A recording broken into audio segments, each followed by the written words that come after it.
Hello, this is Molly Reamer with 30 Days of Goddess in Bridget's Grove with this week's mini ritual. And today I'm using Womanrunes. I am using cut your own expansion cards for 30 Days of Goddess only, none of the cards from the professional deck. And then I have a card that I wanted to speak about briefly that's cut out of the prayer book. This is actually the prayer I chose to cut out to put on my page for today. And then I reread it to myself and let it kind of soak in. And I thought, ooh, I want to actually verbalize that with the people as well. And then an assist from the Story Goddess Oracle, which is a progressive deck I am building throughout this year with the Goddess Magic Circle on Patreon. That's patreon.com/goddessmagic. And members there get a new printable oracle card every week with the idea that we're going to build a complete deck of 52 cards by the end of the year. So there's a different one for each week. And so from Womanrunes, we received the Spiral, the rune of initiation and rites of passage. This card is the one, when I see it, I always think of our sacred path and how it spirals onward, how it unfolds, how it unfurls. So what is your sacred path? Where are you walking? What are you exploring? What are you uncovering? What rites of passage are you moving through? They don't have to be culturally defined rites of passage. They can be personal rites of passage. And what initiations are you journeying through, towards, or within? How and where are you being initiated? And remember, you can initiate yourself in your own personal rites of passage, which are so important in marking, honoring, and celebrating the many unfolding changes on our own personal life's spiral path. So then a card we received, Gather. So may you gather your resources, may you gather your blessings, may you gather your trust, and then may you set forth on your sacred path with care and with love. A practice, ink a Womanrune symbol on your wrist, letting its magic soak into you. So, ta-da! There's my spiral.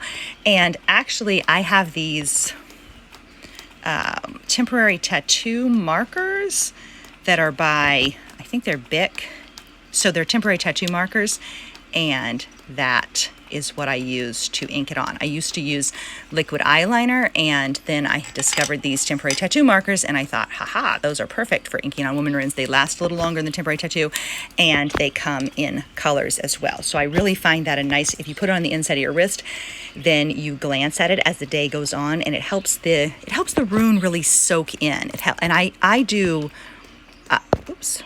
do intentional runes too. So I will choose the rune based on what I want to draw in that day. So what I want to experience, or it might just be my card draw for the day. But I often will put a cauldron on my wrist because it reminds me to steep in my own magic. I will often put a cauldron rune on my wrist with something else inside it. So for example, a cauldron with the flying woman inside to create my own rune, the cauldron of the flying woman or the cauldron of transformation. And so then, and when I see it, it reminds me of that, but it also sets a kind of intention to draw or attract that in to my life. So I really enjoy that practice. I've done that for a long time. And then we have Aphrodite, who is one of the newest cards for the Story Goddess Oracle, and her poem is this: listen, I am ecstasy. Passion blooms in my footsteps, the sweet pang of desire, the craving of creation. My petals open to the sun. I am the very heart of love's work. So how are you feeling the touch of love in your life on your spiral path? Are you open to passion? Are you open to the sweet pang of desire? Can you let love in? And then we're going to go with this one first. May we remember that we hold sacred space within. A universe moves within ourselves, and time itself dances in our blood as we walk on our spiral path.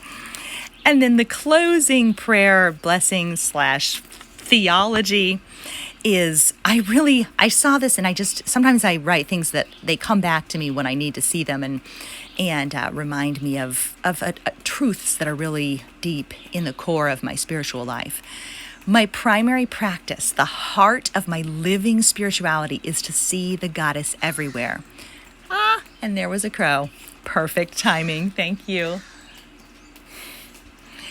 To be alert for magic in all shapes and sizes and all forms and guises, to spot beauty, to be open to wonder, to bear witness to life's unfolding, to return to my body over and over again. I pause for astonishment and break for flowers. I create my own holy text with what I can see and touch and taste. And this is true. This is the heart of my living spirituality, is to see the goddess everywhere, to pause for astonishment, to break for flowers, meaning as in like stop the car to hop out to see beautiful flowers. Create my own holy text. And so may you too create your own holy text with what you can see and touch and taste. May you be alert for magic everywhere in all shapes and sizes, in all forms and guises. And may you return to your body again and again. May you return to trust again and again. May you bear witness to life's unfolding. May you see the goddess everywhere. Thank you so much for being here. Bye-bye.